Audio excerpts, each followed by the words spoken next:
قد خلت من قبلہ الرسول، اس کا مطلب بھی موت ہے. تو ہر لفظ میں یہ جو موت موت موت کرتے پھرتے، اس کا مطلب ہے سب ڈرامہ ہے.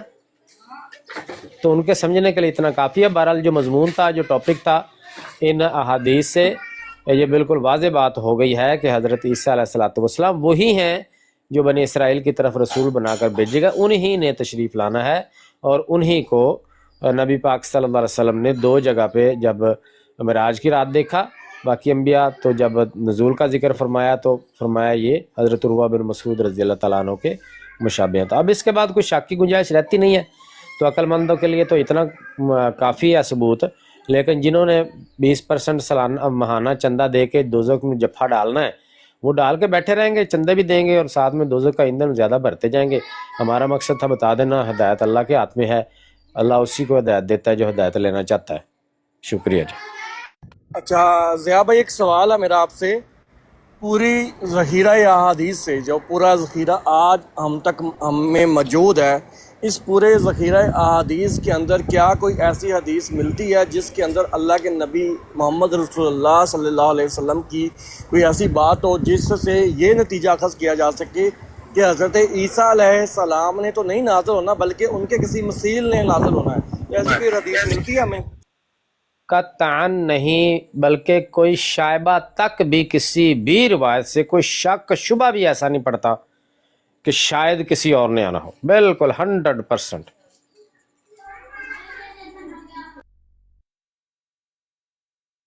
اللہ واسن الجزا. یا بھائی آخری سوال کروں گا اس موضوع کے اوپر کہ اکثر باتیں آمدی آپ کو پتہ ہے یہی دھوکہ دیتی ہے، اور آج بھی یہی کہا جاتا ہے ان کی طرف سے کہ دیکھیں جی آنے والے کا نام جو ہے نا وہ عیسیٰ ابن مریم رکھا گیا، وہ صفاتی نام تھا، اس کا ذاتی نام نہیں تھا. تو ضیاء بھائی کوئی ایسا بھی اصول پایا جاتا ہے کہ کسی نبی نے اپنے بعد آنے والے کسی ایسے نبی کے خوشخبری دی ہو کہ مثال کے طور پر کہ جی میں اپنے بعد ایک ایسے نبی کی خوشخبری دیتا ہوں جو پہلے ہوئے نبی کا ذاتی نام ہو؟ مثال کے طور پر حضرت محمد رسول اللہ صلی اللہ علیہ وسلم نے جب اپنے بعد بقول ان کے عیسیٰ علیہ السلام کی خبر دی تو ان سے پہلے ایک اور حضرت عیسیٰ علیہ السلام موجود تھے، ذاتی طور پر ان کا نام موجود تھا اور حقیقی طور پر موجود تھے. تو اس طرح سے کیا اللہ کے نبی لوگوں کو کنفیوز کرنا، توبہ استغفراللہ، بقول ان کے کرنا چاہتے تھے کہ لوگوں کو پتہ نہ چلے کون سی عیسیٰ علیہ السلام نے نازل ہونا ہے؟ تو اس کے اوپر تھوڑی سی روشنی ڈال دیں. جی دیکھیں، پہلی بات تو یہ ہے کہ یہ بالکل قطعاً ایسی کوئی بات ہے ہی نہیں سرے سے. کہیں بھی کوئی بھی ایسی بات نہیں ملتی کہ کسی پیغمبر نے آنے والے کسی پیغمبر کی خبر دی ہو اور ان کا نام وہ بتایا ہو جو گزرے ہوئے کسی اور پیغمبر کا ہو. پہلی بات تو آپ یہ دیکھ لیں. اور دوسری بات یہ ہے کہ یہ جو مرزا غلام احمد قادیانی نے یہ جو دعویٰ کیا ہے اپنا مسیح موعود ہونے کا کہ میں مسیح موعود ہوں اور یہ مجھے جو ہے نا وہ نام دیے گئے ہیں مسیح ابن مریم کے، صفاتی میرے نام ہے. تو دیکھیں ابن مریم جو ہے یہ کسی کا بھی کوئی صفاتی نام نہیں ہے. ابن مریم کسی کا بھی کوئی صفاتی نام سرے سے ہے ہی نہیں. یہ تو حضرت عیسیٰ علیہ السلام کا ان کی کنیت ہے، کیونکہ وہ بن باپ کے پیدا ہوئے حضرت مریم علیہ السلام سے، تو اس لیے ان کو ابن مریم کہا جاتا ہے. تو یا تو ایسا ہونا کہ بھئی کسی کا کوئی نام تھا، یہ صفاتی نام تھا. صفاتی نام تو سرے سے ہے ہی نہیں، کسی بھی پیغمبر کا صفاتی نام ایسا نہیں ہے. تو یہ صفاتی والا بھی ڈکوسلا مرزا غلام قادیانی کا غلط ہے کہ بھئی یہ مجھے صفاتی نام کسی اور کا دیا گیا ہے. تو کسی اور کو تو صفاتی نام یہ نہیں دیا گیا، آپ کو کیسے دے دیا گیا؟ تو یہ سارا دجل فریب ہے. اور دوسری بات یہ ہے کہ اللہ تعالیٰ، آپ پچھلے مذاہب کی کتب بھی دیکھ لیں، اگر ان میں جو بھی اللہ کا کلام موجود ہے، اللہ تعالیٰ قطعاً جو ہے وہ عوام الناس کو اور لوگوں کو اور ابن آدم کو، جتنے بھی اللہ تعالیٰ کی مخلوق ہے، ان کو اللہ تعالیٰ کبھی بھی اپنے پیغمبر کے ذریعے کسی دھوکے میں نہیں ڈالتا. پیغمبروں کا تو مقصد ہوتا ہے جو مخلوق ہے اس کے اندر کوئی غلط فہمی پائی جاتی ہے کسی معاملے میں تو اس کو دور کرنا. یہ نہیں ہو سکتا کہ اللہ تعالیٰ نعوذ باللہ بھیجنا اللہ تعالیٰ نے جو ہے وہ نبی پاک صلی اللہ علیہ وسلم کو ہو اور حضرت عیسیٰ علیہ السلام بتا دیں کہ جی موسیٰ علیہ السلام نے آنا ہو حضرت محمد صلی اللہ علیہ وسلم نے، اور اللہ تعالیٰ عیسیٰ علیہ السلام کے منہ سے یہ بتایا کہ جی میرے بعد موسیٰ علیہ السلام آئیں گے. ایسے نہیں ہوتا بھائی. تو یہ قطعاً ممکن ہی نہیں ہے کہ اگر مرزا غلام احمد قادیانی نے آنا تھا تو اللہ تعالیٰ جو ہے وہ نبی پاک صلی اللہ علیہ وسلم کی زبان مبارکہ سے یہ کہلواتا کہ عیسیٰ ابن مریم نے آنا ہے، اور یہ بھی ممکن نہیں ہے کہ آنا کسی اور نے ہو اور نام عیسیٰ ابن مریم کا لیا جائے اور آنے والا کہہ دے جی میرا نام صفاتی نام جو ہے وہ، مطلب یہ دھوکہ دینے والی بات ہوگی نا، نعوذ باللہ، کہ نعوذ باللہ نقل کفر نباشد، اللہ تعالیٰ مخلوق سے دھوکہ دہی کر رہا ہے کہ اپنے پیغمبر کے ذریعے کہلوا رہا ہے عیسیٰ ابن مریم نے آنا ہے، اور نکلتا مرزا قادیانی آگے سے۔ کیا آپ سوچ سکتے ہیں کہ اللہ کی ذات اس طرح تو عام انسان کو کرے تو اس کی شریعت میں سزائیں موجود ہیں دھوکہ دہی کرنے والے کی، فراڈ کرنے والے کی؟ تو کیا نعوذ باللہ اللہ تعالیٰ خود ایسا کام کرے گا کہ بھئی جب اللہ تعالیٰ تو عالم الغیب ہے، اللہ تعالیٰ نے اگر یہ صفاتی نام ہی دینا تھا تو اللہ تعالیٰ کو کیا مرزا صاحب کا نام نہیں پتا تھا؟ سیدھا سیدھا نہیں اللہ تعالیٰ فرما سکتا تھا کہ بھئی غلام احمد نے آنا ہے؟ تو یہ سب ٹوپی ڈرامے ہیں۔ اس کی مثال بھی موجود ہے، جیسے کہ حضرت عیسیٰ علیہ السلام نے بشارت دی، نبی پاک صلی اللہ علیہ وسلم کی نام لے کر بشارت دی، مبشرا برسول یاتی من بعدی اسمہ احمد۔ تو ایسا تو نہیں ہوا بھئی نام لیا گیا احمد کا اور حضرت موسیٰ علیہ السلام کا ہے؟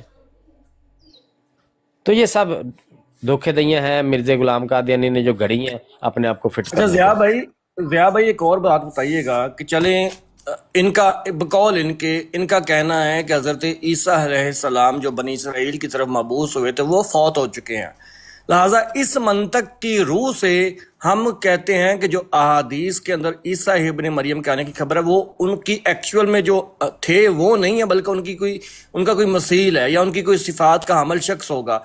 ضیاء بھائی کیا یہ دنیا کے اندر رسول پایا جاتا ہے کہ کہا جائے کہ فلاں شخص چونکہ فوت ہو گیا لہٰذا اب میں ہوں، اس طرح کی کوئی دلیل بھی ملتی ہے؟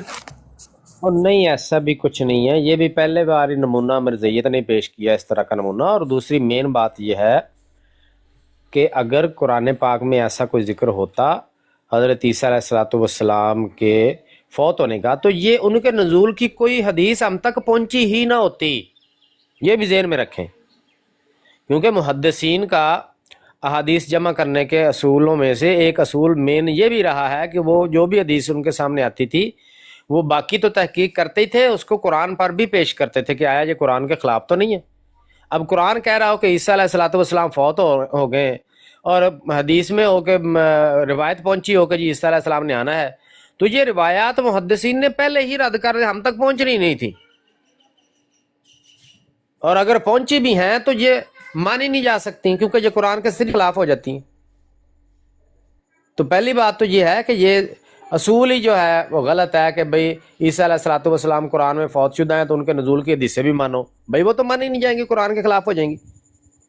اور دوسری جو آپ نے بات پوچھی ہے، بالکل اس طرح کا کوئی نہ تو کوئی تصور پایا جاتا ہے، نہ کوئی کنسیپٹ اس طرح کا ہے، نہ کوئی حقیقت میں کوئی ماضی میں ایسا کچھ ہوا ہے، ایسا ہو ہی نہیں سکتا۔ بھائی میں ساحل بھائی جو بتا رہا ہوں ایسا نہیں ہو سکتا، کیونکہ یہ تو دھوکہ دہی ہے نا سیدھی سیدھی، اور دھوکہ دینے والے کو اللہ تعالیٰ سزا دینے کا، شریعت میں سزائیں دھوکہ دینے والے کے لیے اللہ تعالیٰ نے نازل فرمائی ہیں، تو کیا نعوذ باللہ اللہ تعالیٰ خود اپنے بندوں سے دھوکہ کرے گا؟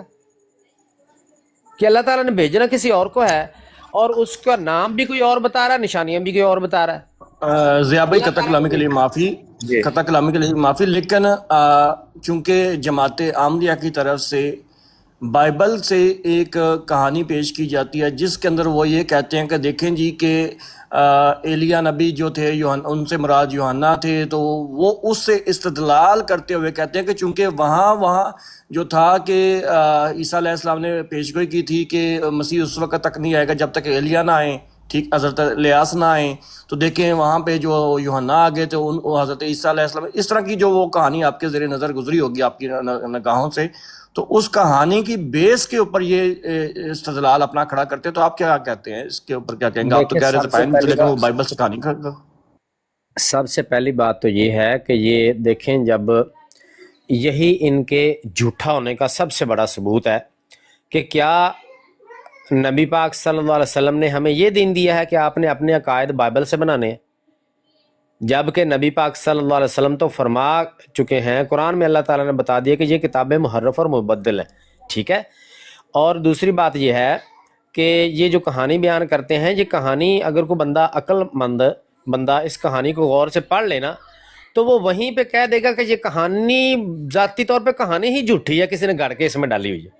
وہ کیسے جھوٹی ہے؟ وہ ایسے جھوٹی ہے کہ بھئی وہ یہودی جو ہیں وہ کہتے ہیں کہ یوحنا سے پہلے آنا ہے ایلیا نے، ٹھیک ہے جی، اور حضرت عیسیٰ علیہ السلام جو ہیں وہ ان کے پاس جاتے ہیں، حضرت عیسیٰ علیہ السلام کے پاس، تو وہ کہتے ہیں جی کہ یہ جو یحییٰ علیہ السلام ہیں وہی ایلیا ہیں، ٹھیک ہے جی، یحییٰ علیہ السلام وہی ایلیا ہیں۔ اب وہ جب واپس حضرت یحییٰ علیہ السلام کے پاس جاتے ہیں یہودی، اسی میں بائبل میں جو لکھی ہوئی ہے، ان سے پوچھتے ہیں کہ بھئی آپ ایلیا ہیں؟ وہ کہتے ہیں نہیں میں ایلیا نہیں ہوں۔ یعنی ایک پیغمبر حضرت عیسیٰ علیہ السلام یہودیوں سے کہہ رہے ہیں کہ یحییٰ علیہ السلام ہی ایلیا ہیں، آپ جو کہہ رہے ہو کہ اس سے پہلے مسیح سے پہلے ایلیا نے آنا تھا، تو وہ ایلیا جو ہیں یہ حضرت یحییٰ علیہ السلام ہے۔ تو جب یحییٰ علیہ السلام کے پاس وہ یہودی جاتے ہیں، ان سے پوچھتے ہیں کہ بھئی آپ ایلیا ہیں؟ وہ کہتے ہیں نہیں میں ایلیا نہیں ہوں۔ اب اس کا کیا رزلٹ نکلتا ہے؟ اس کا رزلٹ یہ نکلتا ہے کہ دونوں پیغمبروں میں سے ایک پیغمبر پر جھوٹ بولنا لازم آتا ہے۔ اگر حضرت عیسیٰ علیہ السلام کی بات سچ ہے کہ یحییٰ علیہ السلام ایلیا ہیں، تو پھر حضرت یحییٰ علیہ السلام کی بات غلط ہے کہ میں ایلیا نہیں ہوں، اور اگر ان کی بات سچ ہے کہ میں ایلیا نہیں ہوں، تو پھر حضرت عیسیٰ علیہ السلام کی بات جھوٹ ہے جو کہتے ہیں نہیں وہی ایلیا ہیں۔ تو یہ کہانی ہی اصل میں سرے سے غلط ہے، کہانی خود جھوٹی ہے، کسی نے گھڑ کے اس کو بائبل میں ڈالا ہوا ہے۔ اور دوسری بات، اصل مین بات یہ ہے کہ اگر یہ کہانی اس میں یہ اس کے جھوٹ ہونے کی یہ ثبوت کہانی کے اندر موجود نہ بھی ہوتا، کہانی میں کوئی جھول نہ بھی ہوتا، تب بھی مسلمانوں کے لیے یہ اتھینٹک نہیں تھی کہ اس کی بیس پہ ہم اپنے دین میں ہیر پھیر کر کے تو جناب اس کو کیا ہم نے بائبل کو یا گزشتہ جو تاریخ کی کتب ہیں یا ان کے جو واقعات بائبل یا سابقہ کتابوں کے ہیں ان کو قرآن اور حدیث سے ان کے صحیح درست ہونے کا فیصلہ کرنا ہے، یا ان کی وجہ سے ہم نے قرآن حدیث کو صحیح درست ہونے کا فیصلہ کرنا ہے؟ قرآن حدیث نے فیصلہ کرنا ہے ان کا بھی کہ کون سی بات ان کی درست ہے کون سی غلط، نہ کہ بائبل نے فیصلہ کرنا ہے کہ قرآن کی کون سی بات صحیح ہے اور حدیث کی کون سی صحیح ہے۔ تو ان کی الٹی گنگا بہہ رہی ہے۔ یہ چاہتے ہیں کہ بائبل کی اس کہانی سے ہم احادیث میں ہیر پھیر کر دیں اور احادیث کو رد و بدل کر دیں بائبل کی اس کہانی کی وجہ سے، احادیث میں رد و بدل کر کے مانیں۔ تو یہ اس طرح کا جو ہے وہ عقیدہ رکھنا، تو یہ تو عقل مند کے لیے کہتے ہیں اشارہ ہی کافی ہوتا ہے۔ جو بندہ بائبل کی بات سے حدیث رد کرے تو اس کے کافر ہونے میں کیا شک رہ گیا؟ جزاکم اللہ احسن الجزا۔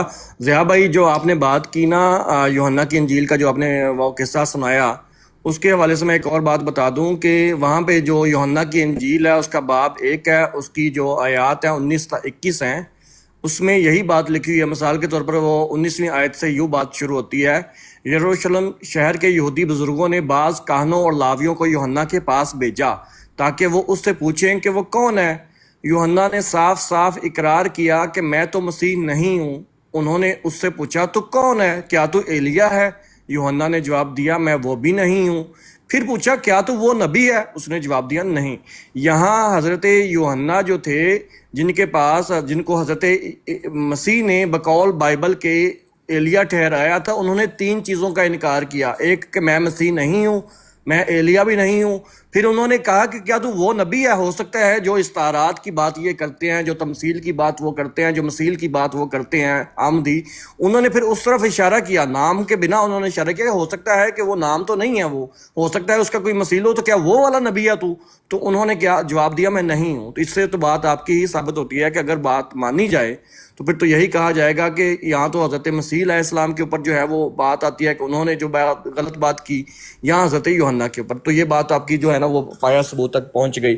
اور یہ یہاں سے اکثر جماعت احمدیہ اسی ایک کہانی سے استدلال کرتے ہوئے کہتے ہیں کہ دیکھیں جس طرح وہاں پہ حضرت عیسیٰ علیہ السلام کے حوالے سے انہوں نے ایلیا کو یوحنا کو قرار دیا، تو اسی طرح ممکن ہے کہ مسیح علیہ السلام سے مراد مرزا غلام محمد قادیانی ہو، تو استغفر اللہ۔ تو ایک تو بات ضیاء بھائی جزاکم اللہ واحسن الجزا۔ اچھا ضیاء بھائی آخری سوال میں کروں گا کہ کیا ان بائبل کے اوپر عقائد کا معاملہ رکھا جا سکتا ہے؟ یہ سوال ہے میرا۔ دیکھیں قطعا نہیں، پہلی بات تو یہ ہے کہ سابقہ جو شریعتیں ہیں وہ ساری منسوخ ہو چکی ہیں۔ ممکن ہے چونکہ ظاہر ہے یہ ساری کتابیں جو پچھلی گزری ہیں ایسا تو نہیں کہا جا سکتا کہ بھئی وہ ساری کی ساری اس کا ہر حرف ہر لائن ہی بدل گئی اور اس میں اللہ کا کلام موجود ہی نہیں رہا۔ ممکن ہوگا کہ اس میں اللہ کا کلام بھی ہوگا، اس کے باوجود اگر اس میں اللہ کا کلام بھی ہو اور کسی ذریعے سے ثابت بھی ہو جائے کہ یہ اللہ کا کلام ہے، اس میں کوئی رد و بدل نہیں ہوا، تب بھی وہ ہمارے لیے قابل عمل نہیں رہا، کیونکہ اللہ نے ساری سابقہ شریعتیں منسوخ کر دی ہیں۔ اب سابقہ شریعتوں میں بہت سارے حکم تھے جن کو نبی پاک صلی اللہ علیہ وسلم نے آ کے منسوخ کر دیا۔ بہت سے ایسے تھے جو پہلے ممانعت تھی اور نبی پاک صلی اللہ علیہ وسلم کے شریعت میں ان کی اجازت مل گئی۔ سبت کا قانون تھا، پہلے ممانعت تھی، ہفتے والے دن شکار کی، ہمیں کوئی ممانعت نہیں ہے۔ سجدہ تعظیمی کرنے کی پہلے اجازت تھی، ہمیں اجازت کوئی نہیں ہے۔ تو بہت ساری باتیں ہیں جو کہ پہلے اور تھیں اور شریعت محمدی میں وہ بدل گئیں۔ تو اگر کوئی اللہ کا واضح حکم سابقہ کتب میں موجود بھی ہو تو بھی ہمارے لیے وہ قابل عمل نہیں ہے، اس پہ ہم اپنا عقیدہ نہیں بنا سکتے، کیونکہ وہ سب کچھ منسوخ ہو چکا ہے۔ اور پھر اسرائیلی روایات کے بارے میں نبی پاک صلی اللہ علیہ وسلم کا ایک فرمان بھی ہے کہ اسرائیلی روایات جو ہیں ان کی نہ آپ نے تصدیق کرنی ہے نہ ان کی تردید کرنی۔ تو کیا ثابت ہوا کہ ہم ان کی بیس پہ کوئی عقیدہ بنا ہی نہیں سکتے، ہمیں اجازت ہی نہیں ہے۔ تو یہ جتنے بھی ہمارے پاس آتے ہیں یہ اسرائیلی روایات میں ہی آ جاتی ہیں، ہمیں کیا پتہ اس میں اللہ کا کلام ہے یا یہ اسرائیلی انہوں نے خود کے گھڑ کے باتیں ڈالی ہوئی ہیں۔ تو اس کے بارے میں تو نبی پاک صلی اللہ علیہ وسلم کا واضح فرمان ہے کہ بھئی آپ نے ان کو نہ رد کرنا ہے نہ قبول کرنا ہے، یعنی وہ ہمارے کسی کام کی نہیں ہے۔ دو سیدھے لفظوں میں بات کریں تو وہ ہمارے لیے کسی بھی کام کی نہیں ہے، ان کے حکم منسوخ ہو چکے ہیں، ان پہ عمل کرنا ہمارے لیے منع ہے، ان کی بیس پر کوئی عقیدہ گھڑنا ہمارے لیے منع ہے، عقیدہ رکھنا ہمارے لیے منع ہے، بنانا ہمارے لیے منع ہے۔ تو یہ بالکل نل اینڈ وائڈ ہو گئے ہیں۔ سابقہ جتنی بھی شریعتیں تھیں ان کو صرف اتنا ہی مسلمانوں پر لازم ہے کہ ان پر ایمان لایا جائے کہ وہ اللہ کی طرف سے کتابیں نازل ہوئی تھیں، اتنا ایمان لانا ہم سب پر فرض ہے، اور اس کا متن اس کے حکم کو ماننا یہ بالکل ہمارے لیے ضروری نہیں ہے۔ ہاں اگر کوئی حکم ایسا ہو کہ جو سملر قرآن میں یا نبی پاک صلی اللہ علیہ وسلم کے فرمان میں بھی ہمیں بتا دیا گیا ہو تو وہ ہم مان لیں گے، وہ بھی اس لیے نہیں مانیں گے کہ وہ بائبل میں آیا، اس لیے مانیں گے کہ وہ تو چونکہ ہماری شریعت میں بھی ہے۔ جیسے اللہ ایک ہے، اگر سابقہ کتب میں سے ہمیں مل جائے کہ اللہ وحدہ لا شریک ہے تو ہم مانیں گے، ہم یہ بھی مانیں گے کہ وہ کلام اللہ کا ہی ہے، لیکن ہم یہ ماننا بھی ہمارا اس سابقہ کتاب کی وجہ سے نہیں ہوگا، بلکہ سابقہ کتاب کی اس بات کی تصدیق ہم قرآن کی وجہ سے کر رہے ہوں گے۔ تو بس یہ بات ہے بھائی۔ جزاکم اللہ واسنا جزا، بہت بہت شکریہ۔ اس کے ساتھ ہی اس موضوع کو میں ختم کرتا ہوں۔ انشاءاللہ اس کے مزید اگر کوئی سوال ہوگا، کوئی کویشچن ہوگا تو اگلے سیشن میں اس کو ہم رکھ لیں گے، اور ایک دو چیزیں اس کے اندر مزید پینڈنگ ہیں، اور میں یہ چاہتا ہوں کہ وہ ہمارے اسامہ بھائی ہیں، نفس چوچو بھائی، وہ ان کی خاص تحقیق ہے ان دو روایات کے اوپر جہاں سے جماعت احمدیہ کے لوگ دو ہولیوں والی روایات کو پیش کر کے اپنا استدلال پیش کرتے ہیں۔ میں جانتا ہوں کہ ضیاء بھائی آپ اس کے اندر جو ہے وہ کافی مہارت ہے آپ کے اس کے حوالے سے بھی، لیکن میں چاہتا ہوں کہ وہ بھی اس کے اندر پارٹیسپیٹ کریں تاکہ مختلف لوگ جو ہیں وہ ان کی جو ہیں وہ باتیں اس موضوع کے اندر ریکارڈ ہو، ایک ہی شخصیت کی بات نہ ہو۔ تو وہ انشاءاللہ اس کو اگلے سیشن میں رکھیں گے۔ جزاکم اللہ واسن جزا۔ اس کے ساتھ ہی اس موضوع کو اختتام پذیر کرتے ہیں۔ بہت شکریہ بھائیو جنہوں نے سنا، جنہوں نے ڈبل ٹیپ کیا اور جنہوں نے دعائیں دیں۔ جزاکم اللہ واسن جزا۔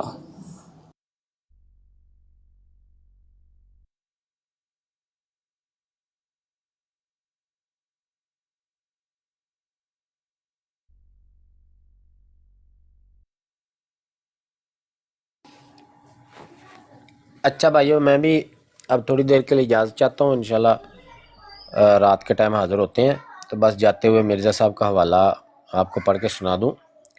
مرزا صاحب فرماتے ہیں، اور میرے پر جو میری قوم طرح طرح کے اعتراض پیش کرتی ہے، مجھے ان کے اعتراضوں کی کچھ بھی پرواہ نہیں، اور سخت بے ایمانی ہوگی اگر میں ان سے ڈر کر سچائی کی راہ کو چھوڑ دوں، اور خود ان کو سوچنا چاہیے کہ ایک شخص کو خدا نے اپنی بصیرت سے عنایت فرمائی ہے، اور آپ اس شخص کو راہ دکھائی ہے، اور اس کو اپنے مکالمہ اور مخاطمہ سے مشرف فرمایا ہے، اور ہزار ہا نشان 15 دن تک خون والے، پینسل والے وغیرہ اس کی تصدیق کے لیے دکھائے ہیں۔ کیوں کر ایک مخالف کی ظنیات کی کچھ چیز سمجھ کر اس آفتاب صداقت سے منہ پھیر سکتا ہے، اور مجھے اس بات کی بھی پرواہ نہیں کہ اندرونی اور برونی مخالف میری عیب جوئی میں مشغول ہیں، کیونکہ اس سے بھی میری کرامت ہی ثابت ہوتی ہے۔ مرزا صاحب کی کرامت ثابت ہونے لگی ہے، نیڑے نیڑے ہو جائیں۔ وجہ یہ ہے کہ اگر میں ہر قسم کا عیب اپنے اندر رکھتا ہوں اور بقول ان کے میں عہد شکن اور کذاب اور دجال اور مفتری اور خائن ہوں اور حرام خور ہوں اور قوم میں پھوٹ ڈالنے والا اور فتنہ انگیز ہوں اور فاسق ہوں اور فاجر ہوں اور خدا پر 30 برس سے افطرا باندھنے والا ہوں اور نیکوں راست بازوں کو گالیاں دینے والا ہوں اور میری روح میں بجز شرارت اور بدی اور بدکاری اور نفس پرستی کی اور کچھ نہیں، اور محض دنیا کے ٹھگنے کے لیے میں نے یہ ایک دکان بنائی ہے، اور نعوذ باللہ بقول ان کے میرا خدا پر بھی ایمان نہیں اور دنیا کا کوئی عیب نہیں جو مجھ میں نہیں، مگر باوجود ان باتوں کے جو تمام دنیا کے عیب مجھ میں موجود ہیں، ہر ایک کا قسم کا ظلم میرے نفس میں بھرا ہوا ہے، اور بہتوں کو میں نے بے جا طور پر بہتوں کے میں نے بے جا طور پر مال کھائے ہیں براہین کے نام پہ وغیرہ وغیرہ، اور کسی کی کنجریوں کی کمائی بھی لے لی، اور ہے او بھائی یہ کون سا اسلام ہے؟ وہ اپنے مسلمان بھائی کی والدہ کی شرمگاہ کے متعلق یہ ایسے بات کرتا ہے جیسے جا کر بازار سے اس نے کوئی کیڈبری چاکلیٹ خریدنی ہے، بازار سے جا کر میک ڈونلڈ کا کوئی برگر خریدنا ہے۔ یہ ایسے آرام سے وہ پھر مجاہد آف اسلام کی آپ نے سنی ہے نا، اس کا پین کہ اس کے سسرال والے پیر، وہ ان لوگوں کے ساتھ جب بیٹھے گی یا اور جو شرفا جو اور خواتین بیٹھتی ہوں گی ان کے ساتھ یا ان کو بٹھاتی ہوں گی ساتھ، وہ کیا لوگوں کو دکھانا ہے آپ لوگوں نے یار؟ وہ کون سا اسلام ہے یہ جس کی تبلیغ ہو رہی ہے اپنی براڈ؟ ہمیں کون سے ابھی آؤ ادھر اخلاق محمدی پر دیکھتا ہوں میں، تم 10 منٹ بھی نکال کر دکھاؤ۔ عجیب لوگ